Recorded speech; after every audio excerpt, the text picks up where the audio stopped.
everybody, and greetings from a lovely sunny Cork. And I'm Maeve Langford. I'm with you today from Cork in Ireland, and we are in season two, episode 15. And today we're going to be talking about principles of radical well-being. And I'm Mhm. joined, as always, by the amazing Gary Benoit, all the way from Alberta, Canada. And Gary is a retired police officer. He's an author and a speaker. He wrote the book A Call for Service that is available in all good bookstores and also on Amazon. And he's licensed in the financial industry, supporting people to build their vision for financial security. So we are coming together today, as always, to support you with some tools and ideas and strategies that support you in life change and transformation. And That's today is fantastic. all about health and well-being. So, Gary, just maybe to acknowledge that this is a topic really close to my heart. Mhm. I teach a short coaching program on radical well-being. I have just produced and published a card deck on the topic of radical well-being. And with your usual open heart and willingness to agree topics together, we've decided that for the next definitely 4 months, we will do at least one podcast per month on the topic of well-being, starting Mhm. today with the principles that support a foundation of radical well-being. So, in general, how does that topic speak to your heart? What would Y- you like to say to our listeners today on Yeah, that? I think it really, when you consider just listening to the title, right? Those radical well-being principles or the principles that we can live by to just be, to live a full and really healthy life. And health comes in many different ways. It comes in, your physical health, your spiritual health, right? Your mental health. And so you know that stuff really is so key to living this life that we love and that we can actually have this fulfilling feeling every day we get up and enjoy the time because like ultimately if without health, without that well-being, it's a struggle and can be a struggle, right? And Absolutely. it doesn't matter where you're at in the journey, as long as you're taking those steps, I think it's really key. And so I just love the idea of holistic and well-being as a whole, right? And that's kind of been the kind of driving force for us over the last number of years inside the work that we do inside of the transformational process, inside of Mhm. the idea that a mindset and all that stuff really you can really, the power of our mind is so much bigger and greater than what we even imagined it to be. And I'm living proof of that based upon where I came from and what I was experiencing back in 2010, right? So Sure. the transformation from that to today is remarkable. And a lot of it's to do with a lot of the times just that well-being focus, right? The idea that they were trying to get focused on being well and having that Yeah. lifestyle, right? Yeah.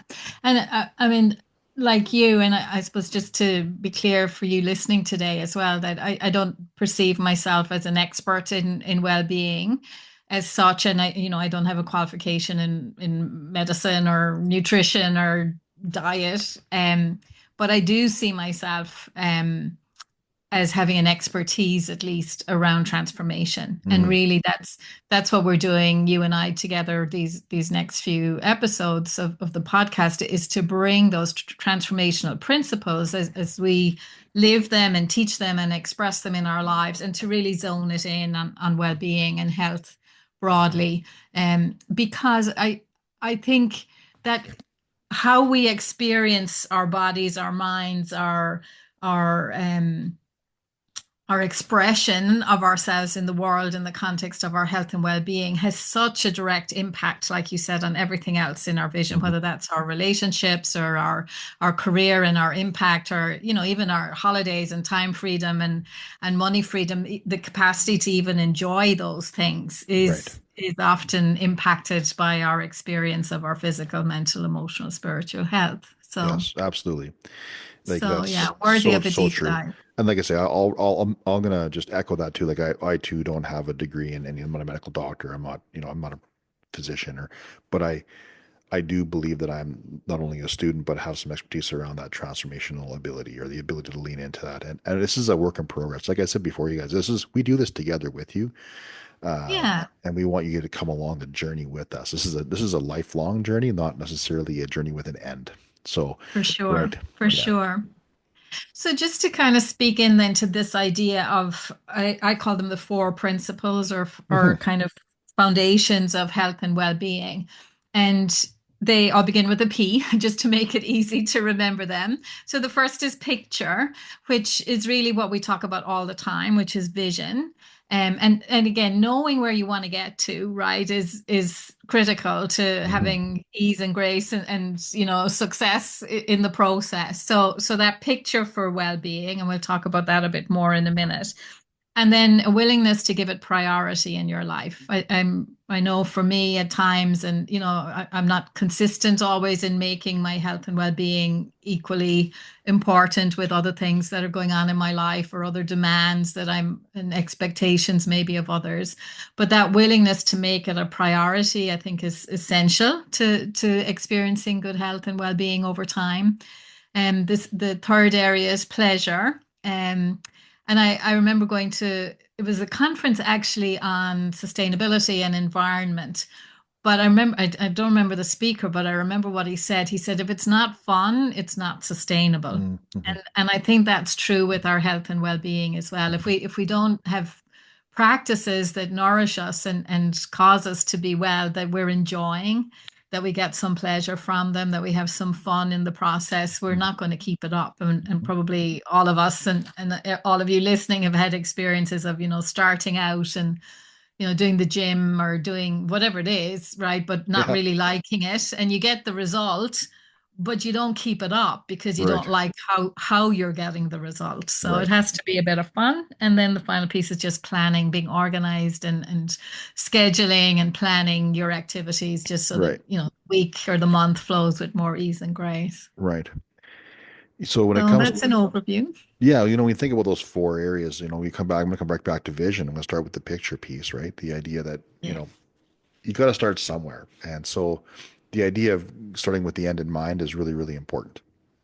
Yeah, I think it doesn't, absolutely. and that's kind of the really in everything we've been talking about over the last 2 years of doing this podcast and our lifetime, it really does start with the vision.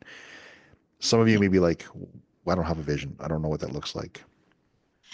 Yeah, and I think with this one, like if you think about health and well-being, right? Often people think like sick versus not sick, but Right. I think it's actually like a much broader spectrum than that. So there can be, severe critical illness, to challenging diagnosis to sick because you've got a virus or a Yeah. flu. And then there's that kind of space in the middle where there's an absence of symptoms but it's not necessarily vibrant health and, Right. and radical well-being, as I would call it. So then there's this whole kind of other end of the spectrum where that there's that kind of joie de vivre and just like feeling really well mentally, emotionally, that Yeah. your body is doing what you want it to be able to do, the ways you want it to be able to do.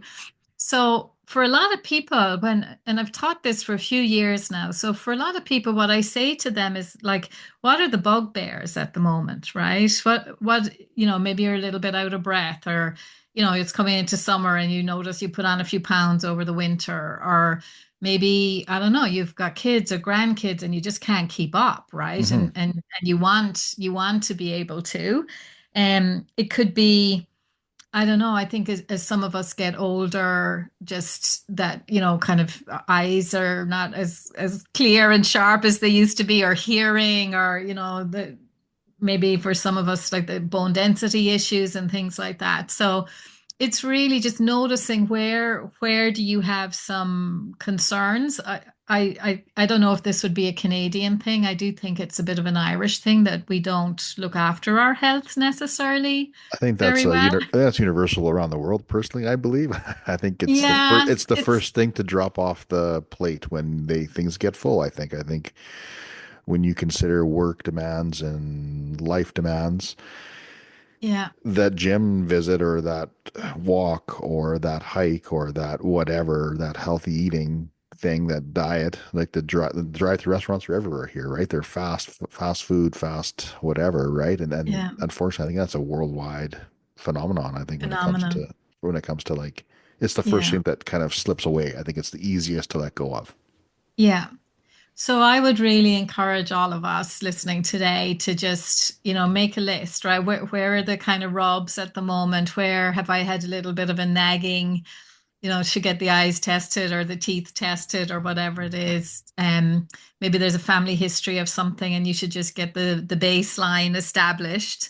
And then just from there, then, well, what would kind of optimal health look like if I was, able to keep up with the kids or the grandkids, or if I could, walk, whether it's 5K or a marathon, right? Well, again, this comes back to the what would you love? Hmm. But Hmm. we can start with the discontents to help kind of signpost and signal us Yeah, towards what some of those things yeah. might be. And I think too, when you think about that piece of it, I think it's, it, it may not be a number. Like a lot of people look at the scale, right? So they look at their weight or they look at their, I'm guilty of this, just like everybody else is. Like I have the same paradigms when it comes to like weight loss, and the number on the scale has to be a certain number, right?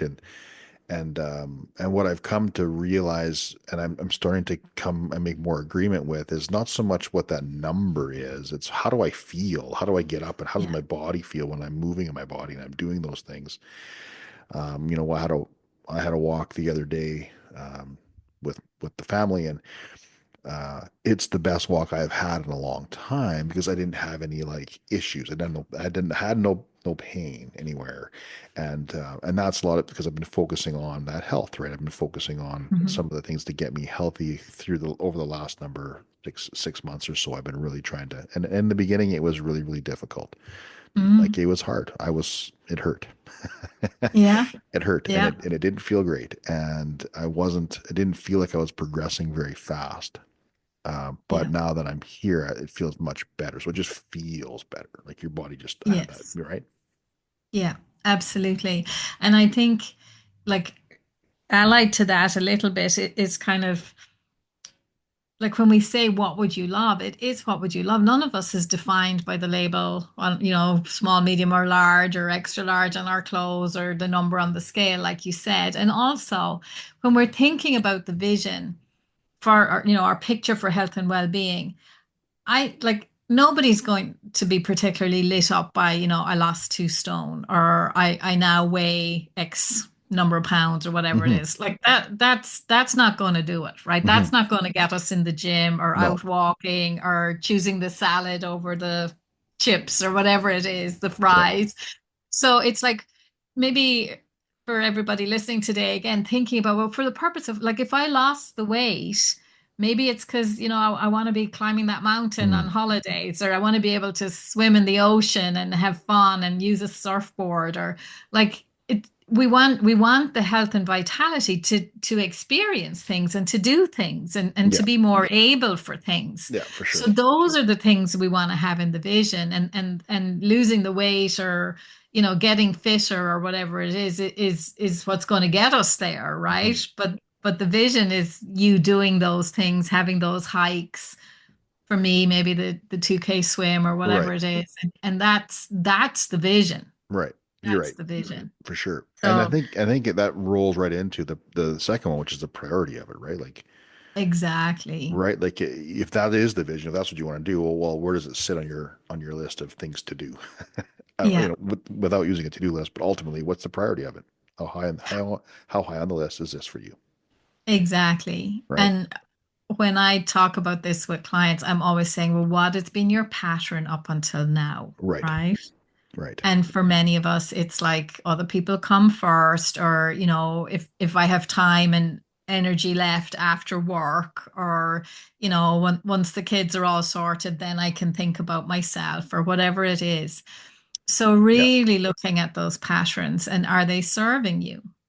Right. And nobody else can answer that except each of us for ourselves. No, you're right. 100%. I think and you got to be honest with yourself too. Like we do have our own patterns of setting things up. Like I got to be honest, like in the past, a lot of my things around working out, of course, being a police officer in the beginning, it Yeah. was like that was a big priority. We had to be physically fit. And I made it a priority. What I did was though, I sacrificed a lot of family time Hmm. because of my working out, right? I would go to work early because I worked 11 or 12-hour days. I was in the gym an hour before work Uh-huh. or more than that, and more than an hour and a half, hour and 40 minutes before work. So that means I got to leave my home even earlier than that, right, to get Yeah. to where I got to go. And so I think over the years, I think what happened for me this is an awareness piece for myself, right? Like this is Hmm. this, and I'm sharing this because I think it's important for us to understand our pattern. You talk about a pattern or like an awareness. Hmm. I equated lack of family time with working out, Okay. right? And so because it was a sacrifice, I would go in and I would work out, but I wouldn't be home. Right, I would have rather have been at my house, right, with my family, and but because I was working out, and it was a priority because I needed to be physically fit. It was a part of my job. That's what it came down to. I equated those two things You had to together. sacrifice I had to something else for sacrifice it. that for that. Yeah. And so I've had do a lot of work around that repatterning of I can Yes. still do these things and it's not a sacrifice. It's actually by staying healthy and staying fit, I'm actually going to be able to spend more quality time because I'm not going to struggle. Yeah, But true. right, but there was a period of time there where I just kind of stopped doing the gym thing Yeah. because I just felt like that was a sacrifice. Does that make sense? Yeah. I think that was clear. I think that was clear, but maybe didn't communicate. Yeah, and I think maybe Gary, if we speak to that in the context of what we would say, around again any aspect of transformation, is our vision never requires us to compromise something else that's important to us. So it's that both and principle. How Right. can I prioritize my health and well-being and have quality time with my family? Yeah. And and so it's a different question, right? Mhm. And when we ask a different question, we get different ideas. Mhm. So now I know you guys. You hike together, Mhm. right? And you play Mhm. golf with your son, and Mhm. you found ways. And I'm sure you sounds like you're doing the gym as well. Maybe you do Mhm. that on your own, or maybe Mm-mm. you all go We together. I don't we know, but we do it together. Actually, my son's well, been a there real you big go. driver for that. So it's been fun. It's actually been really fun to do it Yeah. together. Yeah. So once we build a different picture for what that could look like, and we prioritize our well-being along with, so it's not either or, but this is as important as all the other things, and we build that in, then we start to find ways and means of living into that version of the experience. Correct. Yeah. Yeah. Absolutely. Yeah. Yeah. And I think, so I was just going to say, like, for a lot of parents, right? And not exclusively, it can be anybody who has any kind of caring or responsibility for others, and that can be in the workplace or in the family or in the community. But there's this sense that, like, I have to look after all of those people first, and then I can look after myself. Yeah. And we know put on the oxygen mask for yourself first on the plane. So in the priority piece, in terms of a principle for a foundation of well-being in our lives, it is to come back to that idea that I can show up best for everybody else in my life when I'm actually at my best myself. Right. And I would even argue a little bit that that's a like a mom or like a woman's pattern. Like I think that caregiver piece, I think it's men still have it, but I think women have it deeper than men, and I believe that they put everybody else first. I think lots of times. I think Yeah. I think traditionally speaking, in that way. Yeah. Not Again, that I mean, there's always going to be individuals that buck the there's going to trend, be right? exceptions, But right? But there can I be just there I can just be that gendered experience, I definitely. see that in my mom, and I see that in my Sure. wife, and I see that in people around. I see those traits.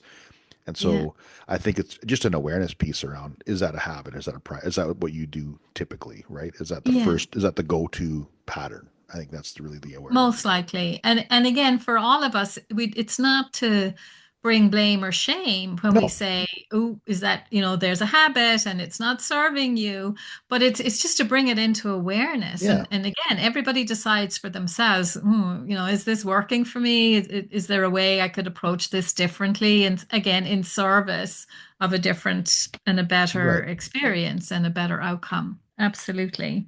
And I think once you prioritize it too, I think the thing that comes with that is if you can prioritize it and you can make it more of a thing you want to do for yourself as you start to expand your wellness and grow that wellness piece, I think it does then go into it becomes a little bit fun. Like I think that pleasure piece, the idea that you're gonna um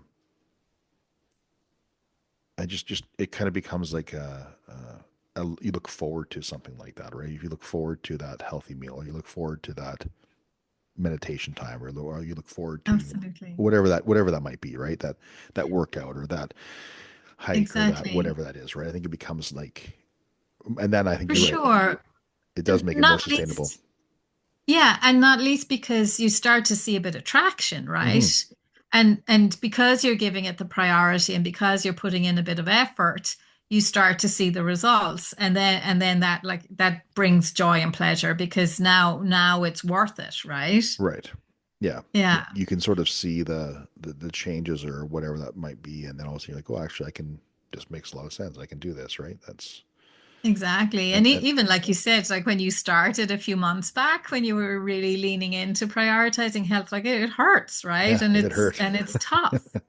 But then it gets now I'm sure you can I don't know, go further or lift more weight or Yeah, whatever it it's just is. becomes a little bit easier. I don't have the same stiffness and soreness that I still get Yeah. stiff and sore, but in a good way, in a way that actually doesn't feel horrible.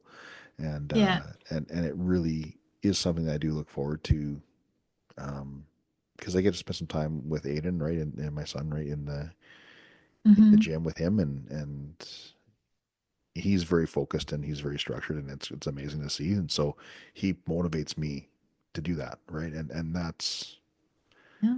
I think that's really cool. It's a cool place to be from a parent's perspective because it's like I get to be motivated by someone who Your son. I've been motivating for 18 years, right? So it's kind of neat to do that. To have that reward first, right? Absolutely. Yeah. Absolutely. So, like thinking about that pleasure piece, it can be doing it like you said with your son or as a family that you do activities together. For me, sometimes it can be like if I'm meditating, the weather's really nice here at the minute. So like to just do that outside and have the pleasure of being in nature, hearing the birds or, just sitting in the sunlight when it's not perfect, it's not that hot, but it's nice. um, it could be, I'm just trying to think of like it could be if you're indoors, it could be just bringing plants in or having some fresh flowers and you can smell them in the room or lighting a scented candle or I don't know if you're just bathing and showering that you just have a nice scented, wash cream or something. Hmm. So being able to kind of stimulate the senses in ways that Hmm. you enjoy. I think in the gym sometimes, having a playlist of music that you just get a kick out of. It can Hmm. just kind of keep you going, or if you're walking or whatever. Again, I tend not to like having something in my ears if I'm outdoors. I prefer to be able to experience nature, but my husband is a great walker, much better walker than me, and he listens to podcasts all the time. Hmm. And that brings pleasure for him and it makes the walk more enjoyable. So again, everybody is going to have their own version of that, but you definitely want to make it more Hmm. fun. Hmm. I think that's really key. I think that's it's probably one of the if it's not I think you're right. If it's not fun, you're just not going to do it. Yeah, Right. I mean, and not to say that yeah, I mean, and let's be honest. Like, if you in the very, very, very beginning when I started working out, like in the last 6 months or so, when I got back to the gym and made this a priority, it wasn't super fun at the very beginning. yeah, But there were aspects of it that made me feel good and yeah. aspects that I enjoyed. And so it wasn't all of it. It wasn't all fun, No, but there were very no. much aspects of that that I really enjoyed. And so I just try to focus on those Yeah, instead of the other that, right? Because we could very easily, you could very easily look at oh, that really hurts. That doesn't feel good. I don't like this. And then it creates a whole different energy inside of you, which then creates a lot more exactly. resistance when you want to go and do the thing you want to go do. Yeah.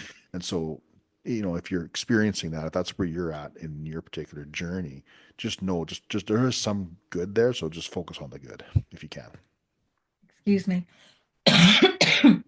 Sorry, I have a tickle.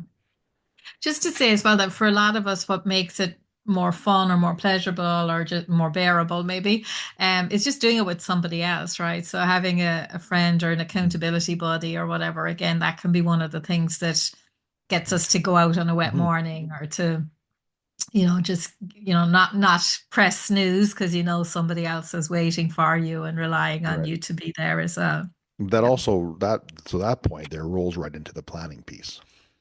There you go. right? It's a great Absolutely. transition into the planning side of things. So that if you have an accountability partner, if you have someone that you're leaning into, and that is something that you're doing as a together, and they're relying on you to be there, and you're relying on them to be there.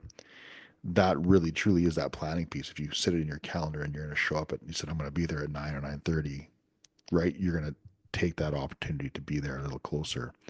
And as Maeve, as Maeve, as Maeve coughs, she put herself on mute. She's like just coughing a little bit. She's just Thank making you for sure, carrying that. Yes. making sure that goes there. So, but ultimately, right, that's that whole planning piece. And I think the calendar work with this is really, really key too. I think it doesn't matter what we do inside of our vision, um, with our goals and the transformational process. What I found to be very powerful is that calendar work, is the Yes. putting it on the calendar. Yeah. And otherwise you're going to fill it. You're going to fill a space with something anyway. And so if you put that there and it comes up as a reminder, it's like, oh my goodness, we have to. Like yesterday, for example, was one of those days where I had a lot of stuff on the go in the morning. I had a vehicle appointment. I was running around doing a bunch of stuff, but it popped up on my thing on the way home. I'm like, oh yeah, we have to go to the gym today, right? Yeah. Because I almost forgot about it because I had filled the morning with other stuff, and that's what would happen in life, right? It just gets filled in with the sands of time, or the Yeah. water, right? It just kind of fills in for you, and you would have just, if I didn't have it in my calendar, I would have probably been like in the afternoon, went, oh yeah, I was supposed to go to the gym today, and I would have thought about it, right? Yeah. Absolutely. Yeah. And I think part of that can be just, excuse me, having Are, the running shoes are by you okay? the You're gonna be all right. Are you I'm struggling a bit, I have to say, but we'll keep going. okay? Um, ironic on a day of radical well-being topics, but anyway. Um, so having the running shoes by the front door, Right. or the minute you get out of bed, that you get straight into your running gear or your gym gear. I remember a woman, very impressive lady, I met through work, and she was a marathon runner and carried a very big job, had a big family, but she used to say that she would get into her running gear and she couldn't get out of it to go to work or dress for work until she had done her run. Wow. And it caused her to do it, right? Because she had to get to work, so she had to do the run to get to work, and that would make her be very focused. Oh, good for her. And I do this myself sometimes, that I can't start my day until I've done my meditation. So it gets you very committed and organized to do your meditation or your Hmm. qigong or whatever it is, so that you can then carry on with the other things that maybe involve other people. For me, it might be calls with clients or whatever. So I'm not going to run late for them. I'm not going to let them down. So make sure that I get really organized earlier in the day so that Hmm. those other things get done before that. Right. So Because you in your swim too, right? You would put your swimsuit or the wetsuit or whatever it was that you needed to wear in yeah, the ocean by the door, right? It was I'd right have it by there the door, to make it exactly. So easy, it's right? To make it just really, really easy. yeah, and that's one of the things from James Clear's book Atomic Habits, to just make the thing you want to do, make it really easy, Hmm. and the thing you don't want to do, make it hard to do it. So if you, for example, if you normally get distracted by your phone and you don't get to your meditation, he would say, like, put your phone in a different room or in a cupboard with a lock on it, so that you have to really think about it and do something to enable it. And so make that really hard, and the meditation, have your stool ready, or your guided meditation. I don't know, it mightn't be on your phone if you're trying to keep the phone out of the equation, but Hmm. have it, make it easy to do the thing you want to do and difficult to do the thing that gets in the way. Right. So as we come to the end here, as we wind up this podcast, is there some final thoughts that you would like to share about this these principles or what it looks like moving forward? Well, I think the big thing is to, for everybody, when you're listening, this may or may not be an area that's, kind of critical importance to you. But if health is, and I often think, springtime and spring energy, it's when people do start thinking of health and well-being again. So if it is something that's important to you, just pick one of those four principles and make a start, whether that's, getting your vision and your picture clear, or thinking about how could I make it more of a priority, and what's the both end for me, or who could I do it with, or if I was outdoors, would it be more fun, or whatever it is. And then that planning piece, and just make a start with any of the four of them, and it will move you for sure. It'll be a needle moving, action in the direction of all of it. Hmm. Yeah, I think that's great. I think everything you said there is I can echo that 100% and just say, it has to start with the first step. I think I Yeah. think I think just start with the first step, like whatever that first thing might be. Um, Also know that my thought goes to um, e- anything that really is worth doing, like really great, it's going to cause you to create some effort to do it, right? And I think if and I believe that we all have the right to live a healthy life and to have a fulfilled life and to be holistically feeling really good, mentally, spiritually, physically, right, emotionally. And so I think just, you take that first step. It might be a little bit, there might be some resistance and some, may not be Yeah. perfect, but just try to, take that first step and just know that what you're doing there is going to really serve you down the road. Yeah. Absolutely. And these principles, you teach these and you're going to have a whole course on this, right? Correct? Yes. Yeah. Yes. Yeah. So we'll put the link on that Okay. in with the podcast episode, so people can find out more if they're really wanting to lean in at the Yeah, moment. for sure. Because I think that's going to be great. If this is something that's really important to you, I think going through it more in more detail and more depth would be amazing. Because we just really touched the surface on this. We scratched the surface on all these Yeah. things. Just kind of give you the highlights of it. You also have a vision workshop coming up in May, correct? I do, from Okay. the 9th to the 11th of May here in Okay. Cork. So again, if anybody's in the area or willing to travel to the area, we would absolutely love to see you here. Health will be part of that for sure. We talk about full spectrum vision. So health, relationships, career, and how you share your talents in the world, and your time and money freedom. Yeah, So and I yeah. and I, and I would say if you subscribe to this podcast and this is something and you're in that area and you know Maeve or you've been a part of her programs in the past, invite some people out. I mean, ultimately, yeah, this is going to be good for them as well as it is for you, right? To have them there and support them and they can support you as well. Absolutely. Absolutely. Um, as for is there anything else on your No, schedule? I think we're good. I think, Yeah. to Oh, the it's cards, great. the cards. Let's talk about the Oh, cards just a yes. minute. Yes, the cards are here too. So they'll be on my website, and we'll put Okay. details. And maybe one of these days I'll get them up on Amazon too. There's enough of you Okay. encouraging me to do that. So we'll work on that. But yeah, so loads of resources, right? Not just from me, but all over. Hmm. And just start, like you said, start anywhere. And Deepak Chopra has a great phrase. He says, when you do good, you feel good. And it creates that kind of virtuous circle then, because you make a good choice, you feel a bit better, then you're motivated to keep making that good choice, and it builds that kind of upward spiral of goodness and Hmm. health and well-being. Yeah, it's So fantastic. yeah. For myself, like I say, my book is always out there. It's on Amazon. If you feel like you're a new listener or you like haven't really read that book and want to know more about where I came from, what I did, my journey, by all means, please go ahead and grab that book. Um, in November, um, is going to be the very first Ignite and Inspire Speakers Tour event that myself and another person are hosting here in the Edmonton area. It's going to be in a place called Beaumont. Brilliant. It's going to be designed to be a tour that we'll eventually travel across Canada to do that, and maybe further depending on what Come across happens. the Come Atlantic, across I the hope. Atlantic, yeah, that would be fantastic. And so just we don't have all the details nailed down, but ultimately it's going to be a night of inspiration and conversation and entertainment with some musicians and that kind of stuff. So it's going to be a fun night. Great. And it's on the 14th of November currently. It's going to be for that day. Um, Super. and that's going to be great. And